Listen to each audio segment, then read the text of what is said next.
Hello everyone, कैसे हैं आप सब। स्वागत है आपका आपके अपने YouTube channel computer education by Poonam.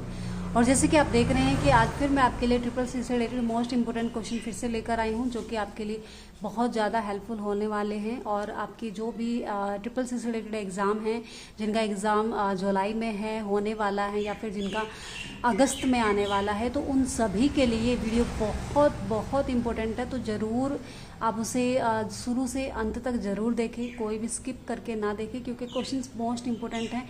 एक भी छूट गया तो आपकी प्रॉब्लम हो सकती है, किसी भी आपके एग्ज़ाम में उस क्वेश्चन से रिलेटेड प्रॉब्लम हो सकती है। तो आप सभी क्वेश्चंस को बहुत अच्छे से देखेंगे, बहुत अच्छे से इसको करते हुए भी चलेंगे। ये प्रैक्टिस है आपकी कि आप कितने क्वेश्चंस कवर कर पा रहे हैं या फिर आप आंसर सही तरीके से निकाल पा रहे हैं या नहीं है।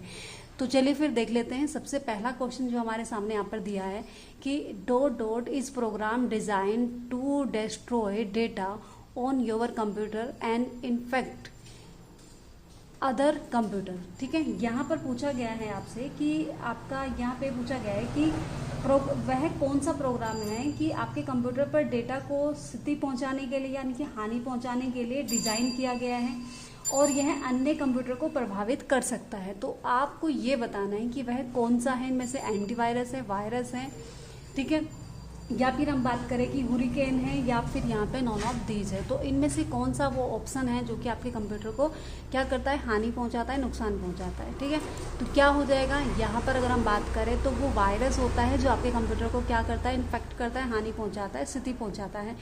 तो लेकिन जो आपका एंटीवायरस होता है, एंटीवायरस क्या करता है, आपके कंप्यूटर को प्रोटेक्ट करता है। जो भी होने वाली जितनी भी यहाँ पर आपकी प्रॉब्लम्स होती है, इन्फेक्ट्स होती हैं, ठीक है, उन सभी से बचाने के लिए कंप्यूटर को क्या करता है, ये प्रोटेक्ट करता है, जो कि एंटीवायरस होता है। और वायरस क्या करता है, आपके कंप्यूटर में जो भी आपकी कंप्यूटर में डेटा होता है या डिज़ाइन किया गया है, तो वो सब क्या है, उनको हानि पहुंचाने का काम करता है। तो ये डिज़ाइन किया गया है वायरस है ये एक प्रकार का, जो आपके कंप्यूटर में ऑटोमेटिकली क्या हो जाता है, ऐड हो जाता है, पहुंच जाता है विदाउट योर परमिशन। ठीक है, चलिए नेक्स्ट क्वेश्चन की तरफ बढ़ते हैं। नेक्स्ट क्वेश्चन है हमारे पास कि alignment buttons are available on the dot dot tools bar of. यहाँ पे पूछा गया है आपसे कि इनमें से आपको बताना है कि alignment button Libre Office writer के अकॉर्डिंग वह मतलब किस टूल बार में आपको देखने को मिल जाता है क्या। ठीक है, यहाँ पे कौन से टूल आपको अलाइनमेंट जो बटन है वो कौन से टूल बार में आपको देखने को मिलता है, तो ये आपको बताना है। यहाँ पे formatting tool bar, status bar, standard tool bar या फिर नॉन ऑफ दीज। तो क्या हो जाएगा यहाँ पे, आंसर हो जाएगा फॉर्मेटिंग टूल बार। तो क्या हो जाएगा, फॉर्मेटिंग टूल बार आपको जो अलाइनमेंट बटन से आपके फॉर्मेटिंग टूल बार में आपको देखने को मिल जाता है लिब्रो ऑफिस राइटर के अकॉर्डिंग। ठीक है, नेक्स्ट क्वेश्चन की अगर हम बात करें कि which of the following method is correct of securing your computer. यहाँ पर आपको बताना है कि निम्न में से कौन सी विधि आपके कंप्यूटर को सुरक्षित करने के लिए सही है। ठीक है, using an enabling firewall, system updating, using antivirus program या फिर ऑल ऑफ दी। आप सभी बहुत अच्छे से जान सकते हैं, समझ सकते हैं कि यूजिंग क्या कर रहे हैं, क्या कर रहे हैं यहाँ पे, यूजिंग एंड अनेबल फायरवॉल से हम क्या कर सकते हैं, अपने कंप्यूटर को यहाँ से इससे भी हम क्या कर सकते हैं, प्रोटेक्ट कर सकते हैं, सिक्योर कर सकते हैं, सिस्टम अपडेटिंग से भी सिक्योर कर सकते हैं, एंड यूजिंग एंटीवायरस प्रोग्राम तो इसके लिए बना हुआ ही है। तो सारे ही ऑप्शन हमारे क्या हो जाएंगे, सही हो जाएंगे। तो ये आपको ध्यान रखना है। नेक्स्ट क्वेश्चन की तरफ बढ़े अगर हम कि which of these domain is restricted to commercial purpose. यहाँ पे अगर हम बात करें, यहाँ पर पूछा गया है आपसे कि इनमें से कौन सा डोमेन जो कि आपके व्यापारिक उद्देश्य से तक सीमित है, यानी कि व्यवसाय तक सीमित है। तो ये आपको बताना है यहाँ पे। तो कौन सा हो जाएगा आपका, ठीक है, तो कौन सा हो जाएगा आपको बताना है। डॉट कॉम हो जाएगा, डॉट नेट हो जाएगा, डॉट ऑर्गेनाइज हो जाएगा, डॉट एजुकेशन हो जाएगा। तो इनमें से जो आपका अगर हम बात करें जो भी डोमेन होता है आपका किससे रिलेटेड होता है, ये आपका होता है यहाँ पर व्यवसायिक के लिए। तो वो हो जाएगा आपका कौन सा, डॉट कॉम, जो कि ईमेल आईडी के अकॉर्डिंग भी लगता है gmail.com या फिर yahoo.com, आपके rediff.com, इस तरह की चीज़ें आपको देखने को मिलती हैं। तो ये क्या हो जाएगा आपका कमर्शियल आपका, ठीक है, पर्पज हो जाएगा। नेक्स्ट अगर हम बात करें, dot dot is method of exchanging digital messages usually over internet और नेटवर्क। यहाँ पर आपसे पूछा गया है कि आमतौर पर इंटरनेट व नेटवर्क पर डिजिटल संदेशों का आदान प्रदान करने का एक मेथड है। कौन सा मेथड है वो, ये आपको बताना है। यहाँ पे ईमेल है, पोस्ट है, डिजिटल मैसेज है या फिर ई डेटा है। तो क्या हो जाएगा यहाँ पे आंसर आपका ईमेल होता है, जो कि आपको पता ही है कि ये क्या करता है, आपको इंटरनेट या नेटवर्क के माध्यम से डिजिटल संदेशों को आदान प्रदान करता है, यानी कि मैसेजेस को आदान प्रदान करता है। ठीक है, आई होप क्वेश्चन समझ आया होगा। नेक्स्ट क्वेश्चन की तरफ देखिए, अगर हम लिब्रो ऑफिस इम्प्रेसेस यानी कि हम बात करें प्रेजेंटेशन की, ठीक है, slide sorter command is found under which menu. आपको कौन से मेन्यू बार में यहाँ पर स्लाइड सोर्टर दिखाई देता है प्रेजेंटेशन के अकॉर्डिंग। तो ये आपको लिब्रो ऑफिस प्रेजेंटेशन यानी कि इम्प्रेसेस के अकॉर्डिंग बताना है। फाइल, व्यू, टूल्स बार, एडिट, तो किस में आपको देखने को मिल जाता है, ये मिल जाएगा आपको व्यू में। व्यू में आपको क्या मिलता है, स्लाइड सोर्टर का कमांड आपको मिलता है, जिसके अकॉर्डिंग आप उसको क्लिक करके सभी स्लाइड्स को एक साथ वहाँ पे गिन सकते हैं, देख सकते हैं। ठीक है, चलिए नेक्स्ट क्वेश्चन की बात करें अगर हम, CC in the email stand for. यहाँ पर पूछा गया है आपसे क्या पूछा गया है यहाँ पे, CC in the email stand for, यानी कि ईमेल में CC का आपको फुल फॉर्म बताना है। यहाँ पे इसका मीनिंग क्या होता है, CC का मीनिंग क्या होता है। तो CC का मीनिंग कार्बन कॉपी होता है, साइबर कॉपी होता है, क्रिएट कॉपी होता है या फिर नॉन ऑफ दीज। तो इसमें से आंसर क्या हो जाएगा आपका, यहाँ पे कार्बन कॉपी होता है। ठीक है, इसका फुल फॉर्म क्या होता है, कार्बन कॉपी हम इसे कह सकते हैं। चलिए, आई होप क्वेश्चन समझ आया होगा। नेक्स्ट क्वेश्चन देख लीजिए। नेक्स्ट है हमारे पास, to read an email you need to dot dot with the email services. यहाँ पर अगर हम बात करें कि आपसे पूछा गया है यहाँ पे कि ये पूछा गया है कि ईमेल पढ़ने के लिए आपको ईमेल सेवा के साथ डॉट डॉट क्या किस चीज़ की सहायता आपको आवश्यकता होती है आपको। तो ये आपको बताना है यहाँ पे किस चीज़ की हमें आवश्यकता होती है जब हम किसी मेल को पढ़ते हैं। ठीक है, मेल की सेवा के साथ साथ। ठीक है, तो हम किस चीज़ की हमें आवश्यकता पड़ती है, हमें साइन अप रजिस्टर करने की, साइन इन करने की या फिर नॉन ऑफ दीज, या फिर इनमें से कुछ नहीं। तो किस चीज़ की जरूरत पड़ेगी हमें, जब हम किसी मेल को पढ़ते हैं तो हमें साइन इन करना पड़ेगा, तब जाकर हम क्या कर सकते हैं, उस मेल को पढ़ सकते हैं, ओपन कर सकते हैं। ठीक है, चलिए नेक्स्ट क्वेश्चन है हमारे पास कि which language did the word रूपी ऑर्गेनाइज। अगर हम बात करें यहाँ पर कि ये आपको ये बताना है कि रूपी शब्द की उत्पत्ति किस भाषा से हुई है, किस लैंग्वेज से हुई है, तो ये आपको यहाँ पे बताना है। ठीक है, तो किस भाषा से हुई है, संस्कृत से हुई है, हिंदी, उर्दू या फिर नॉन ऑफ दी। तो किस भाषा से हुई है, संस्कृत से हुई है, ये हमें ध्यान रखना है। ठीक है, संस्कृत भाषा के शब्द से यहाँ पर उठाकर रूपी को ऑर्गेनाइज किया गया है। ठीक है, चलिए नेक्स्ट क्वेश्चन की तरफ बढ़ते हैं कि what is the minimum password length in wifi. Wifi के लिए आपको यहाँ पे बताना है कि यहाँ पे मिनिमम लेंथ कितनी हो सकती है, यानी कि हम कितने मतलब कितने से हम लगभग यहाँ पे जो वाईफाई आपका पासवर्ड होता है वो बना सकते हैं, ले सकते हैं। ठीक है, चलिए तो क्या हो जाएगा 5, 4, 8, 16 क्या हो जाएगा, ये हो जाएगा 8, यानी कि ये मिनिमम लेंथ है आपकी। मैक्सिमम आप 16 तक लगभग डाल सकते हैं। तो ये क्या है, आपकी मिनिमम है, तो ये आपको ध्यान रखना है। ठीक है, यानी कि 8 शब्द आपके पास जरूर होने चाहिए जब आप कोई वाईफाई का आप कोई पासवर्ड बना रहे हैं। फिर वो चाहे शब्दों से रिलेटेड हो, आप संख्यात्मक हो, या फिर आपका कोई भी सिंबल्स हो सकता है इनके साथ, वो भी आप यूज करके बना सकते हैं। चलिए नेक्स्ट क्वेश्चन है हमारे पास कि you can create a new presentation in Impresses by using Excel. ठीक है, चलिए इसका क्वेश्चन का आंसर आपको देना है। इसका मतलब यह है कि यहाँ पर पूछा गया है कि किसको छोड़कर अन्य सभी के साथ सभी से आप नया प्रेजेंटेशन तैयार कर सकते हैं, यानी कि एक न्यू प्रेजेंटेशन आप ले सकते हैं। कौन सा ऑप्शन ऐसा है जिससे हम ये काम नहीं कर सकते हैं। ठीक है, you can create a new presentation in Impresses by using Excel. ठीक है, तो यहाँ पर छोड़ने की बात की गई है, एक्सेल यूजिंग एक्सेल। ठीक है, तो क्या हो जाएगा, Ctrl+N बिल्कुल करेंगे भाई। Ctrl+N से तो हम न्यू पेज ले सकते हैं, न्यू स्लाइड ले सकते हैं हम यहाँ पे। क्लिक ऑन न्यू आइकन पे क्लिक करके भी हम न्यू प्रेजेंटेशन या न्यू स्लाइड के अकॉर्डिंग यूज कर सकते हैं। फाइल मेन्यू न्यू प्रेजेंटेशन बिल्कुल कर सकते हैं। न्यू मेन्यू फाइल मेन्यू पे जाएंगे हम तो न्यू प्रेजेंटेशन क्लिक कर सकते हैं। एंड यहाँ पर हम क्या नहीं कर सकते हैं, वो क्या हो जाएगा Ctrl+O, क्योंकि Ctrl+O आप ओपन करने के लिए करते हैं, किसी प्रेजेंटेशन को ओपन करने के लिए। यहाँ पे बहुत ज़्यादा ना शोर होता है, तो यहाँ पे बाहर मैं ऐसी जगह पे, ये कंप्यूटर सेंटर है कि बाहर रोड है बिल्कुल और बहुत शोर होता है, तो उसके लिए मैं माफ़ी चाहूँगी अगर आपको इसमें कोई प्रॉब्लम हो रही है। लेकिन मेरी कोशिश रहती है कि मैं आपको बहुत अच्छे से मेरी आवाज़ आपको क्लियरिटी सुनाई दे। अब देखो बीच बीच में फिर भी बाइक वगैरह आती रहती है, तो उसके लिए प्लीज़ आप इसको इग्नोर करें और अपने क्वेश्चंस पे ध्यान दें जरूर, ठीक है।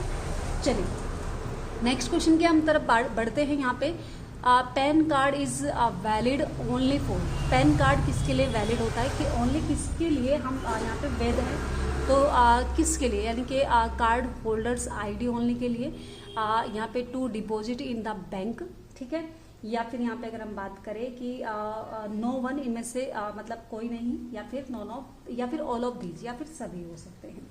तो किसके लिए इस्तेमाल होता है पैन कार्ड? आपका कार्ड होल्डर आईडी ओनली के लिए इस्तेमाल होता है। यहाँ पे जो वैलिड होता है, वैध होता है, यानी कि कार्ड होल्डर, यानी कि उसी से रिलेटेड वही उसके अकॉर्डिंग वर्क कर सकता है जो क्या है, जिसके नाम पर वो बना हुआ है, ठीक है।